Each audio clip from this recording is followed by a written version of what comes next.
Between 1892 and 1934, 322 women vanished without a trace from the Sacred Heart Reformation camps scattered across rural Montana, their names systematically erased from all official records.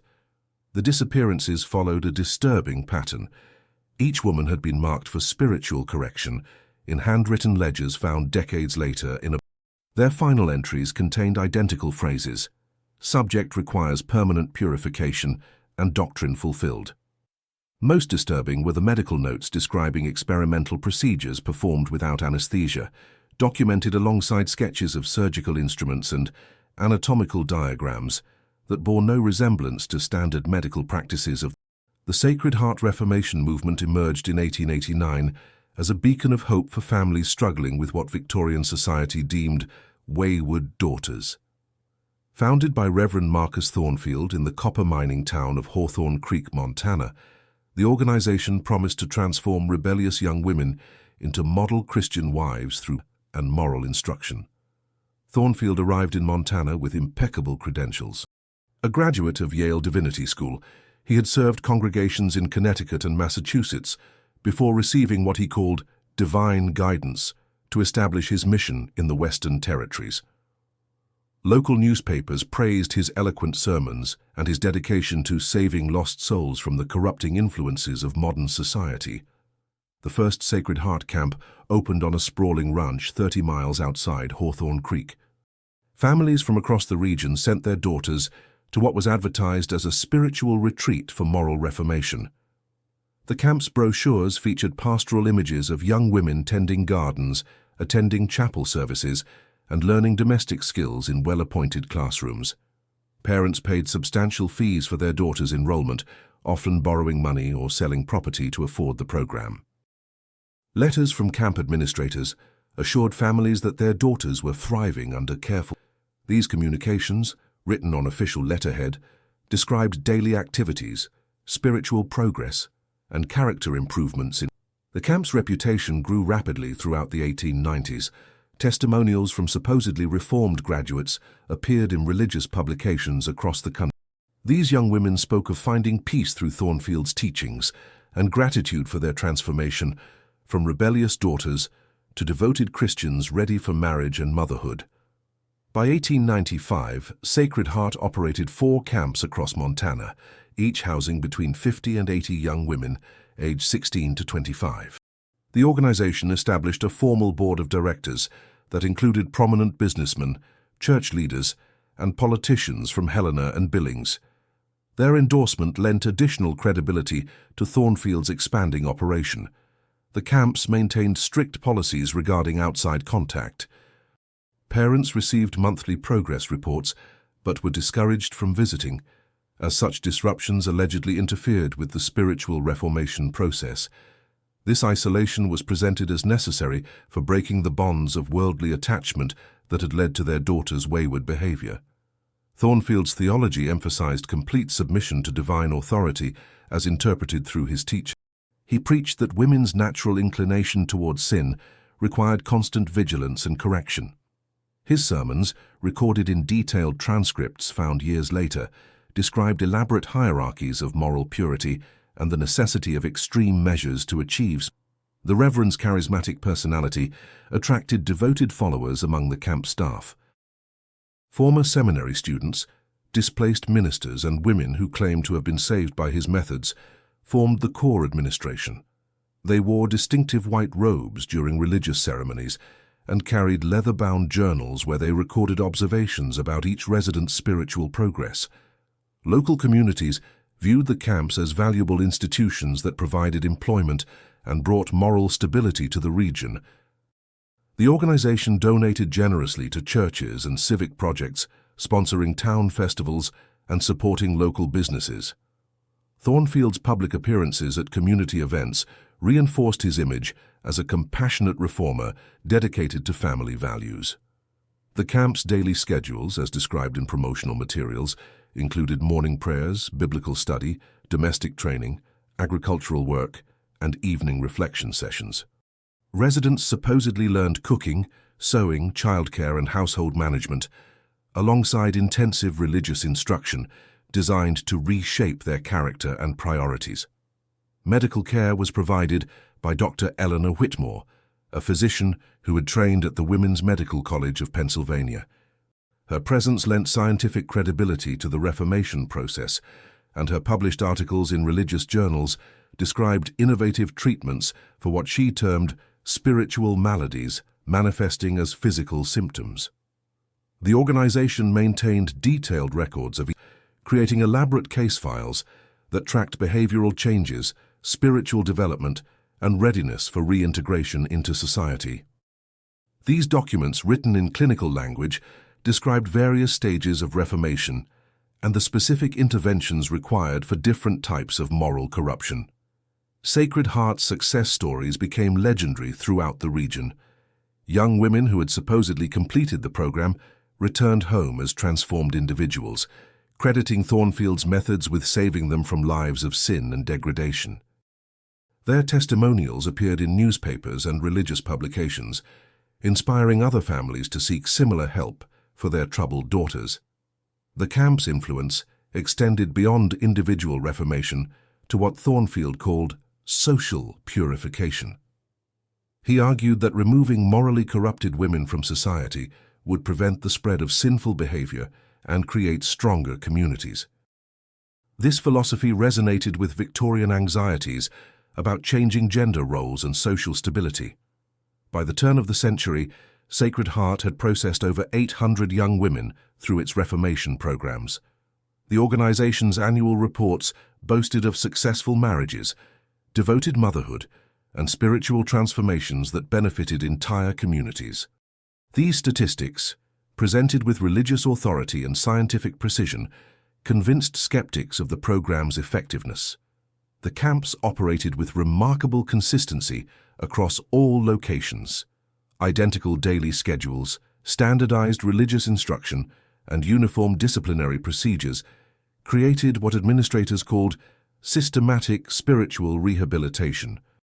This approach supposedly eliminated the inconsistencies that plagued other Reformation efforts and guaranteed predictable results.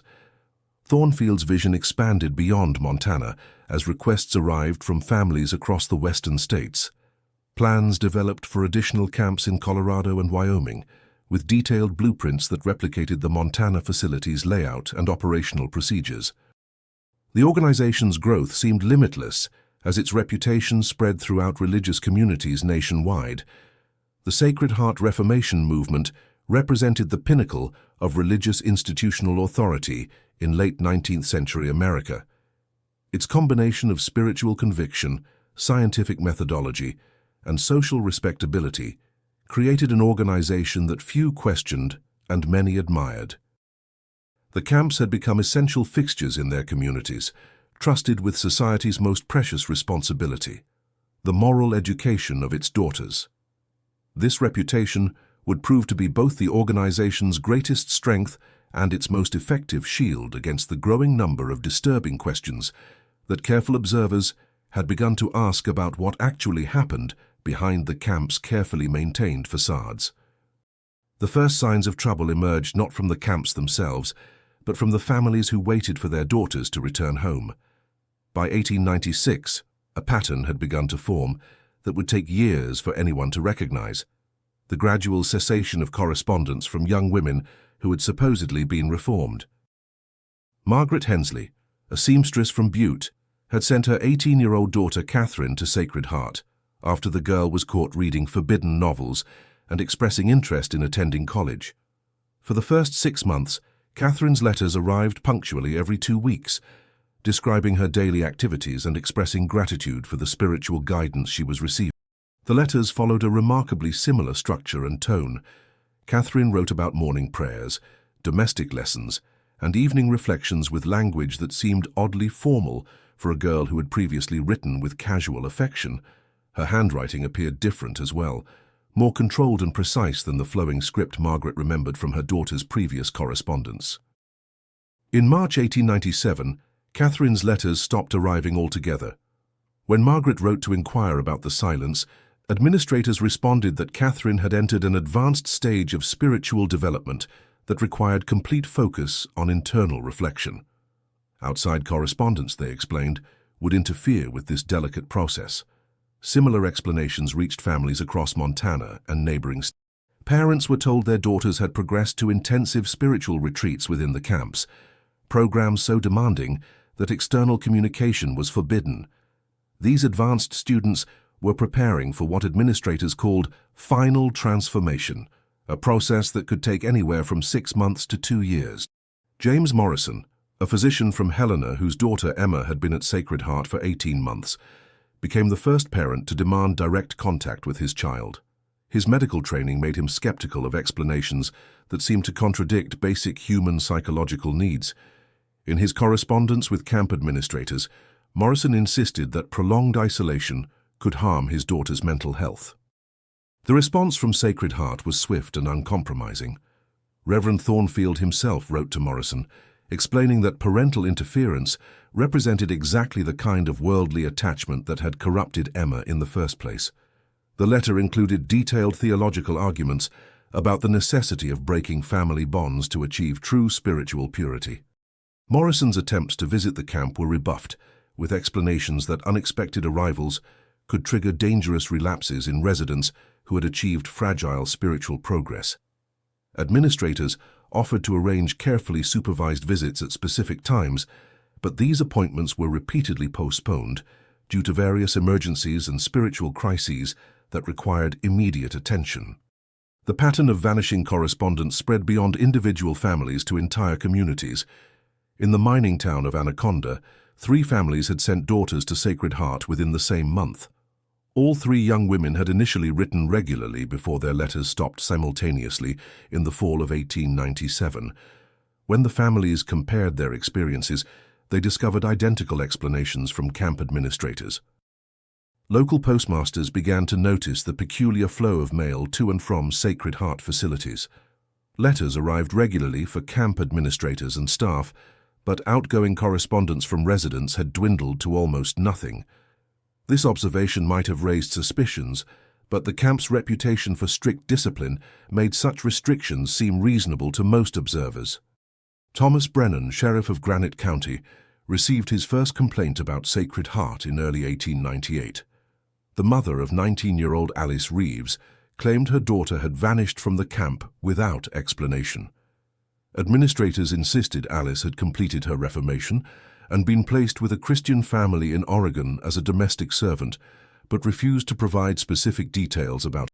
Brennan's investigation revealed that several other young women had supposedly been placed in similar positions across the western states. When he attempted to verify these placements, he found that the Christian families described by Sacred Heart either didn't exist or had never heard of the women allegedly placed with them. The sheriff's inquiries to camp administrators were met with legal challenges from prominent attorneys who represented Sacred Heart's board of directors.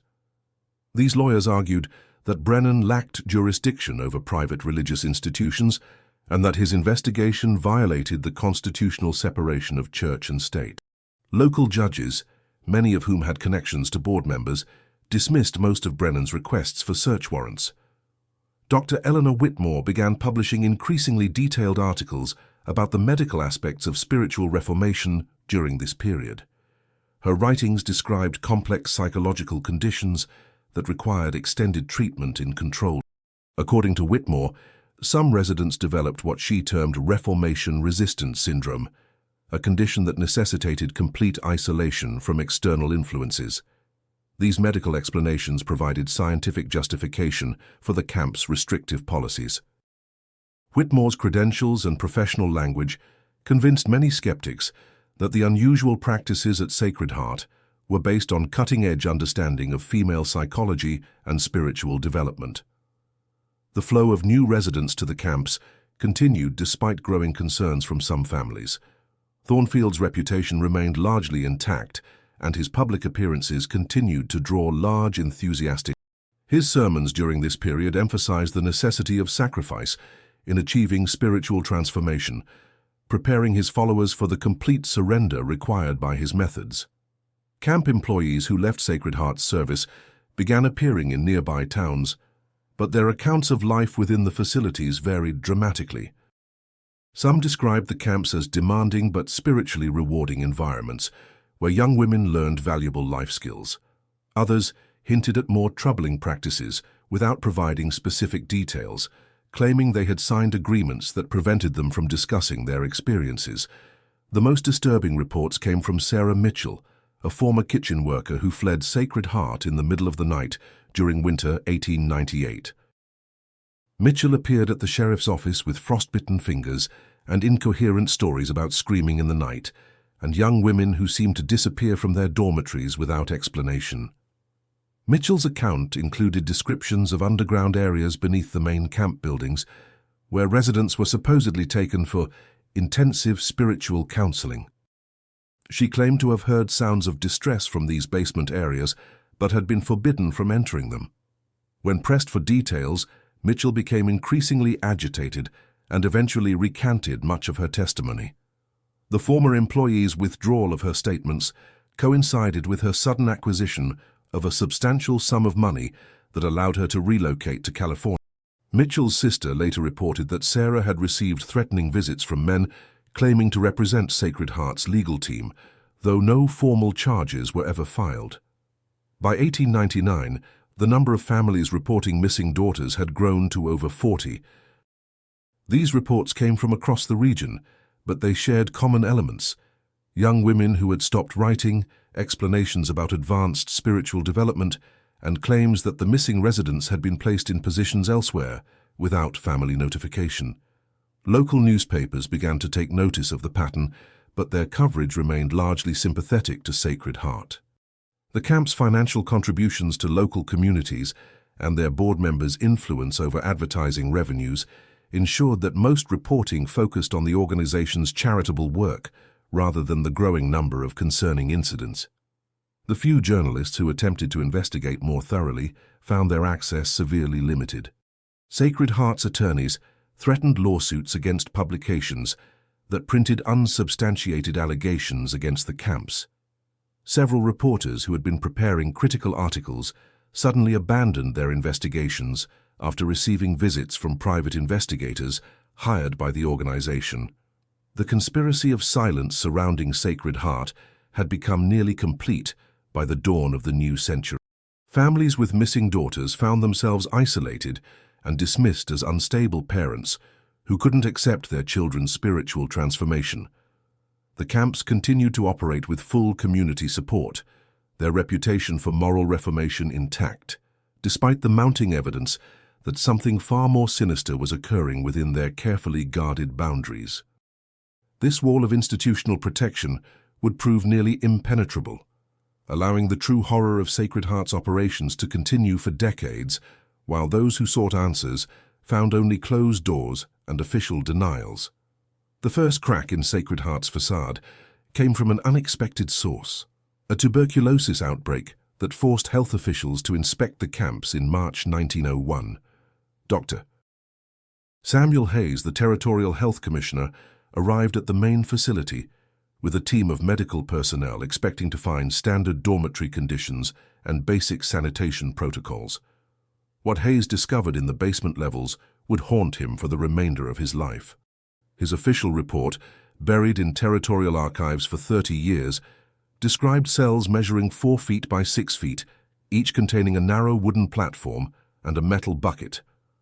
The walls bore scratch marks consistent with fingernails, and several cells contained what appeared to be dried blood on the floor and lower walls. Hayes counted 23 basement cells across 3 facilities, but his request to interview the occupants was denied by Dr. Whitmore, who claimed the residents were undergoing intensive psychological treatment that could not be interrupted. The health commissioner was allowed to observe these patients only through small windows in the cell doors, noting that several appeared malnourished and showed signs of recent physical trauma. The official explanation provided by camp administrators described the basement areas as meditation retreats for residents who had requested extended periods of solitary prayer and reflection. Dr. Whitmore's supplementary report detailed the medical necessity of isolation therapy for treating what she termed acute spiritual psychosis, a condition that allegedly caused violent behavior requiring containment. Hayes's medical team documented numerous irregularities during their inspection. The camp's medical supplies included surgical instruments that had no apparent connection to treating tuberculosis or common illnesses.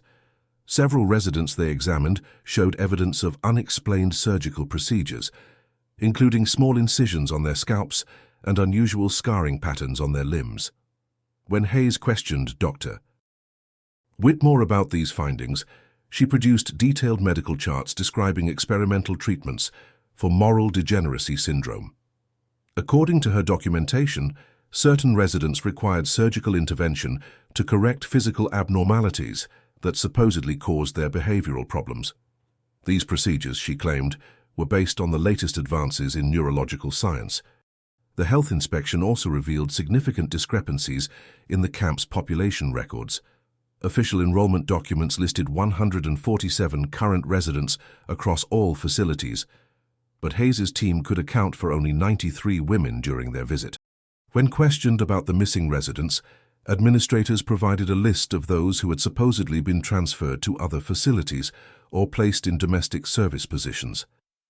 3 weeks after the health inspection, Dr. Hayes died suddenly from what was officially recorded as a heart attack. His personal notes about the Sacred Heart investigation disappeared from his office, and the official health department report was heavily redacted before being filed in territorial records. The edited version made no mention of the basement cells or the unexplained medical procedures. The first detailed testimony about Sacred Heart's true operations came from Rebecca Thornton, a former resident who escaped during a transfer between facilities in September 1902. Thornton had been held at the camps for 3 years after her family sent her for treatment of what they believed was hysteria. Her account, recorded by a sympathetic minister in Wyoming, described systematic abuse that went far beyond spiritual reformation. According to Thornton's testimony, new residents underwent what administrators called purification assessment within days of their arrival. This process involved extensive medical examinations conducted by Dr. Whitmore, who categorized each woman according to the severity of her moral corruption. Those deemed most severely affected were marked for intensive intervention and moved to the basement cells. Thornton described witnessing numerous experimental procedures performed on fellow residents. Dr. Whitmore's treatments included injections of unknown substances, surgical procedures performed without proper anesthesia, and psychological experiments designed to break down individual identity. The stated goal was to eliminate what Whitmore called inherited moral defects through direct intervention in the brain and nervous system. The escaped resident's account included details about a private journal Dr. Whitmore maintained, documenting the results of her various treatments. Thornton claimed to have read portions of this journal during a brief period when she worked as a medical assistant. The entries described residents as subjects and tracked their responses to different experimental procedures with clinical detachment. Most disturbing in Thornton's testimony were her descriptions of residents who simply disappeared from the camps. She recalled at least 12 women who were taken from their cells or dormitories and never seen again. When other residents asked about these missing women, staff members claimed they had been successfully reformed and transferred to new lives elsewhere. Thornton's escape had been facilitated by a staff member named Jonathan Pierce, who had worked at Sacred Heart for 2 years before developing serious reservations about the organization's methods. Pierce provided additional testimony that corroborated many of Thornton's claims and added disturbing details about the disposal of human remains in remote areas of the camp property. Pierce described his role in what administrators called final purification ceremonies for residents who had died during experimental treatments. These ceremonies involved cremating bodies in specially constructed furnaces and scattering the ashes across the ranch property. Official records listed these deaths as suicides or accidents, with death certificates signed by Dr. Whitmore. The groundskeeper's testimony revealed that at least 37 residents had died at the camps between 1897 and 1902. Their deaths were attributed to various causes, including heart failure, pneumonia, and accidental injuries, but Pierce had witnessed procedures that suggested deliberate killing. Some residents who had shown signs of recovering from their treatments were subjected to final procedures that invariably resulted in death. Pierce's most damaging revelation concerned Reverend Thornfield's direct involvement in selecting residents for the most extreme treatments. The Reverend personally reviewed Dr. Whitmore's assessments and decided which women required what he called ultimate purification. These decisions were recorded in a leather-bound ledger that Pierce had seen but never been allowed to examine closely. The groundskeeper also described a network of accomplices who helped Sacred Heart maintain its operations. Local officials, including judges and law enforcement officers, received regular payments from the organization in exchange for their cooperation in covering up suspicious incidents. This corruption extended to territorial officials in Helena who ensured that unfavorable reports were suppressed.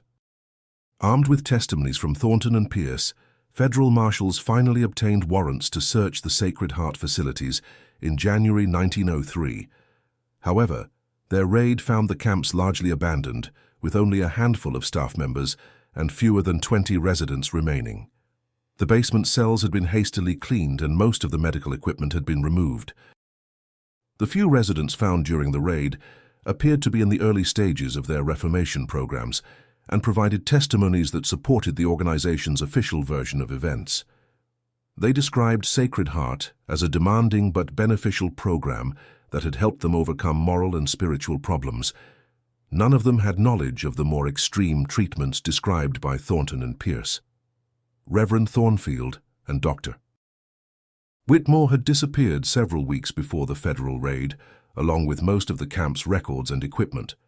Local authorities claimed they had no knowledge of the leadership's whereabouts, though subsequent investigations revealed that substantial sums of money had been transferred from Sacred Heart's accounts to banks in Mexico. The abandoned camps yielded limited physical evidence of the horrors described by the escaped residents. However, investigators did discover several unmarked graves on the property, containing remains that showed evidence of surgical procedures and trauma consistent with the experimental treatments described in the testimonies. The investigation also uncovered fragments of Dr. Whitmore's research notes, hidden in a false wall of the main medical facility. These documents confirmed many of the details provided by Thornton and Pierce, describing systematic experimentation on human subjects and detailed observations of their responses to various treatments designed to alter personality and behavior. Despite the mounting evidence, the full scope of Sacred Heart's operations remained largely hidden. The organization's influential supporters launched a campaign to discredit the testimonies of Thornton and Pierce, portraying them as mentally unstable individuals seeking attention or financial compensation for their false accusations. The federal investigation into Sacred Heart officially concluded in August 1903 with a carefully worded report that acknowledged administrative irregularities while stopping short of confirming the most serious allegations. The document, classified for 25 years, cited insufficient evidence to support charges of systematic abuse or murder, despite the testimonies and physical evidence that had. This outcome was not accidental. Behind the scenes, a coordinated effort to suppress the investigation had been orchestrated by some of Montana's most powerful families. The Sacred Heart Board of Directors included relatives of territorial judges, banking executives, and railroad magnates who had invested heavily in the region's development. Their collective influence ensured that the full truth would never reach public attention. Judge Harrison Blackwood, whose own niece had disappeared from Sacred Heart in 1900, led the legal maneuvering that effectively ended the investigation. Blackwood ruled that testimonies from Rebecca Thornton and Jonathan Pierce were inadmissible due to their compromised mental states and potential financial motivations. He dismissed the physical evidence as insufficient to establish criminal intent, citing the camp's medical mission as justification for the unusual procedures. The unmarked graves discovered on Sacred Heart property were reclassified as a historical cemetery for unknown individuals who had died of natural causes during the territorial period. Dr. Whitmore's research notes were declared to be legitimate medical documentation of experimental treatments that, while unconventional, fell within the accepted practices of the era's psychiatric medicine. Federal Marshal Thomas Webb, who had led the raid on the camps, found his career effectively ended by his persistence in pursuing the case. Webb's superiors reassigned him to remote territories where his reports would carry less weight, and his attempts to continue investigating Sacred Heart were blocked by bureaucratic obstacles and legal challenges from the organization's attorneys. The families of missing daughters faced similar institutional resistance when they attempted to pursue civil remedies. Attorneys representing Sacred Heart filed countersuits alleging defamation and seeking damages from parents who had made public accusations against the organization. These legal battles dragged on for years, bankrupting most of the families and effectively silencing their claims. Mary Catherine O'Brien, whose daughter Helen had vanished from Sacred Heart in 1899, spent her life savings on legal fees before abandoning her case in 1905. O'Brien's attorney had discovered compelling evidence linking Helen's disappearance to the experimental programs, but key witnesses repeatedly changed their testimonies after receiving visits from private investigators employed by the organization. The suppression campaign extended to the press, where Sacred Heart supporters used their advertising influence and political connections to ensure favorable coverage. Newspapers that had initially reported on the investigation were pressured to publish retractions, while journalists who continued investigating found themselves facing libel suits and professional boycotts.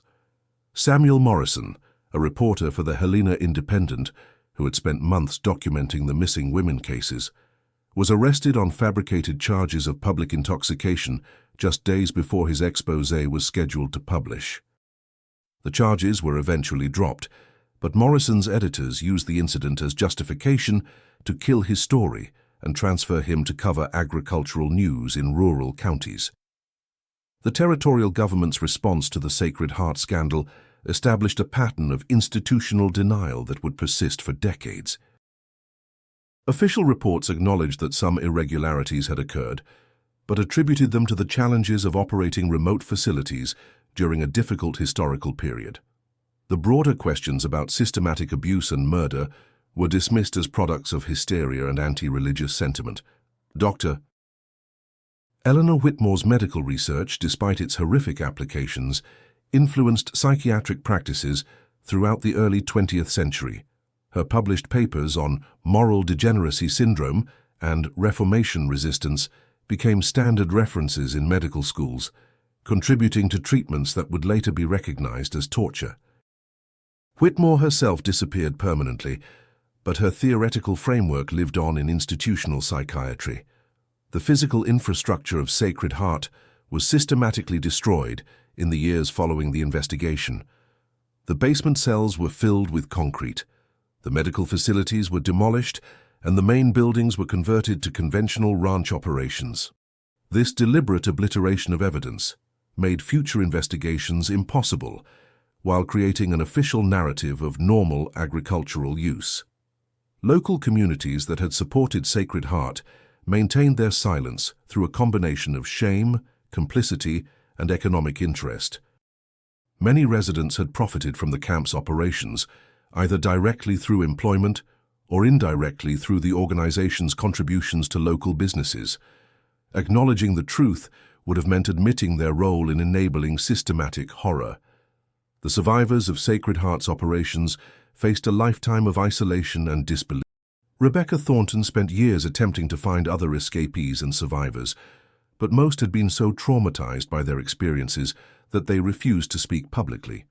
Those who did share their stories were typically dismissed as mentally unstable or seeking financial compensation. Jonathan Pierce, the groundskeeper whose testimony had provided crucial evidence, died under suspicious circumstances in 1907. Pierce had been living under an assumed name in Colorado when he was found dead in his cabin, officially ruled a suicide, despite evidence suggesting foul play. His death effectively eliminated the last credible witness to Sacred Heart's operations. The ledger that Pierce had described, containing Reverend Thornfield's records of residents selected for ultimate purification, was never recovered.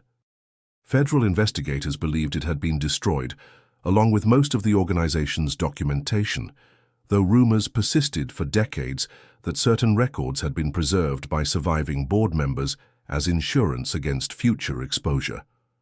By 1910, Sacred Heart had been effectively erased from official history. Government records made no mention of the missing women, the experimental procedures, or the systematic cover-up that had protected the organization's leadership. The territorial archives contained only sanitized reports that portrayed the camps as well-intentioned religious institutions that had closed due to financial difficulties. The pattern established by the Sacred Heart suppression became a template for handling similar scandals in other institutional settings. The combination of legal intimidation, financial pressure, witness elimination, and bureaucratic obstruction proved remarkably effective at preventing accountability for systematic abuse conducted under religious or medical authority. The families who had lost daughters to Sacred Heart's operations eventually stopped searching for answers. The institutional machinery arrayed against them was too powerful to overcome, and the social stigma of having sent their children to the camps made public advocacy impossible. Most took their suspicions and grief to their graves, never knowing the full extent of what had been done to their daughters. The 322 women who disappeared from Sacred Heart camps left no official trace of their existence. Their names were removed from enrollment records, their deaths went unrecorded, and their families were silenced through legal and social pressure. They became ghosts in the historical record, their lives erased as completely as if they had never existed. The geographic isolation of Montana's Sacred Heart facilities contributed to the success of this institutional amnesia. The remote locations that had initially attracted families seeking discretion for their troubled daughters also ensured that evidence of crimes could be buried far from public scrutiny. The vast distances between communities made coordinated resistance impossible while providing perfect cover for disposal of evidence. Modern researchers attempting to reconstruct the Sacred Heart story face deliberately created gaps in the historical record. Official documents have been destroyed, witness testimonies were suppressed, and physical evidence was systematically eliminated. The organization's success in erasing its crimes represents one of the most comprehensive cover-ups in American institutional history. The techniques developed by Sacred Heart's leadership and supporters for suppressing accountability would be refined and repeated throughout the 20th century. Religious institutions, medical facilities, and educational organizations would use similar methods to hide systematic abuse while maintaining public reputations as beneficial community resources. The silence surrounding Sacred Heart remains largely intact more than a century after the camps closed. Local historical societies make no mention of the organization, county records contain no reference to the missing women, and academic historians have found insufficient documentation to support detailed research into the scandal. The few descendants of Sacred Heart families who have attempted to research their ancestors' experiences have encountered walls of institutional resistance that persist to this day. Court records remain sealed, private archives refuse access to researchers, and local authorities maintain that no credible evidence exists to support the historical allegations against the organization. The legacy of Sacred Heart lives on in the institutional mechanisms that enabled its operations and subsequent cover-up. The same patterns of religious authority, medical credibility, legal protection, and community complicity continue to shield similar operations from accountability. The women who disappeared into those Montana camps became early victims of a system designed to protect institutions at the expense of individual lives. Their voices, silenced by violence and suppressed by power, remain buried beneath layers of official denial and institutional forgetting. The doctrine that erased them was not religious or medical, but political. The principle that some truths are too dangerous to acknowledge, and some crimes too powerful to... If this story impacted you, if you stayed until the end, it's because you understand that these hidden truths need to be exposed, no matter how uncomfortable they make us feel. Leave a comment with the city you're watching from. We want to know how far these forgotten stories are reaching, and subscribe to the channel if you haven't already. There are so many other cases the world tried to bury, but we refuse to let them stay buried.